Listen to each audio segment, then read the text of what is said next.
వరంగల్ కాంగ్రెస్ ఎమ్మెల్యేల ఫిర్యాదుపై మాజీ ఎమ్మెల్సీ కొండా Murali reverse counter ఇచ్చారు.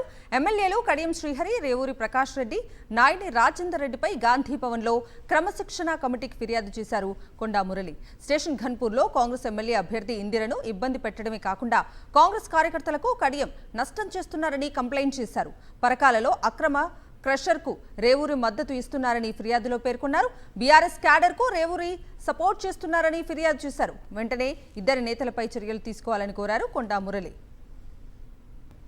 ఇక ఇదే అంశానికి సంబంధించి పూర్తి అప్డేట్స్ అందించడానికి గాంధీ భవన్ నుంచి మా ప్రతినిధి రాకేష్ లైవ్ లో జాయిన్ అవుతున్నారు.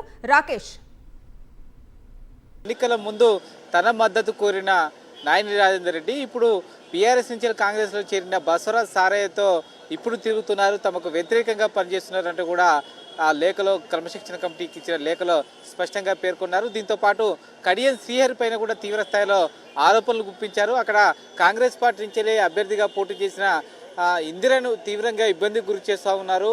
ముఖ్యంగా కొండ సురేఖ అలాగే మంత్రి సీతక్క మధ్యలో గ్యాప్ ఉందంటూ కూడా పెయిడ్ వార్తలు రాయిస్తున్నారంటూ కూడా కడియం శ్రీహరి పైన ఆరోపణలు చేశారు. దీంతో పాటు రేవూరి ప్రకాష్ రెడ్డి తన మద్దతుతోనే రేవూరి ప్రకాష్ రెడ్డి గెలిచాడు, కానీ ఇప్పుడు తన మద్దతు అవసరం లేదన్నట్టుగా ప్రవర్తిస్తూ బూడు పుట్టాన్ని చేస్తున్నారు, తనపైనే విమర్శలు చేస్తున్నారు, అంతర్గత రాజకీయాలు చేస్తూ తమని ఇబ్బంది పెడుతూ విమర్శలు చేస్తున్నారంటూ కూడా రేవూరి ప్రకాష్ రెడ్డి పైన విమర్శలు చేశారు. ఇక సీఎం సలహాదారుడు వేం నరేందర్ రెడ్డి పైన కూడా అసంతృప్తి వ్యక్తం చేశారు.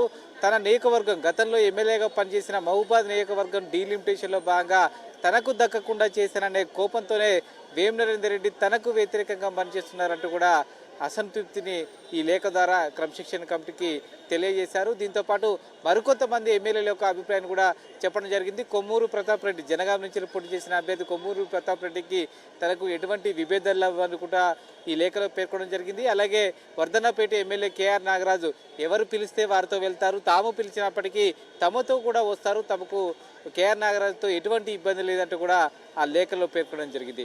ఇక పాలకుర్తి ఎమ్మెల్యే యశస్వి రెడ్డి కూడా తమకే మద్దతుగా నిలుస్తుంది. ఎర్రబెల్లి దయాకర్రావుకు వ్యతిరేకంగా ఉంది కాబట్టి ఖచ్చితంగా తమకే మద్దతు ఉంటుంది, తమతో యశస్వి రెడ్డికి ఎటువంటి ఇబ్బంది లేదంటూ కూడా పేర్కొనడం జరిగింది. ఓవరాల్గా ముగ్గురు నేతలపైన ఈ ఫిర్యాదులో స్పష్టంగా పేర్కొనడం జరిగింది.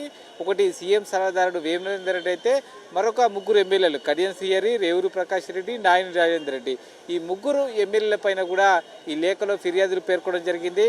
ఎవరెవరు ఏం చేస్తున్నారనే విషయాన్ని కూడా ఈ లేఖలో పేర్కొన్నారు. ఈ లేఖ ద్వారా క్రమశిక్షణ కమిటీ చర్యలు తీసుకోవాలనేది ఆ కొండా మురళి యొక్క అభిప్రాయంగా తెలుస్తోంది. మరి కాసేపట్లోనే ఈ భేటీ ముగియబోతా ఉంది. కొండా మురళి బయటకు వచ్చి మీడియాతో మాట్లాడే అవకాశం ఉన్నట్టు తెలుస్తూ ఉంది. అయితే తాను ఎవరు కూడా పిలిస్తే గాంధీ భవన్కు రాలేదని, జిల్లాలో జరుగుతున్న రాజకీయ పరిణామాలను పార్టీకి వివరించే ఉద్దేశంతో మాత్రమే క్రమశిక్షణ కమిటీని కలిశానంటూ కూడా కొండా మురళి వెళ్లే ముందు చెప్పడం జరిగింది. దీంతో ఈ నేతలకు కూడా క్రమశిక్షణ కమిటీ నోటీసులు ఇస్తుందా, కొండా మురళి ఫిర్యాదును బేస్ చేసుకుని ఇంకేమైనా నిర్ణయం తీసుకుంటుందా అనే ఉత్కంఠ అయితే నెలకొంది.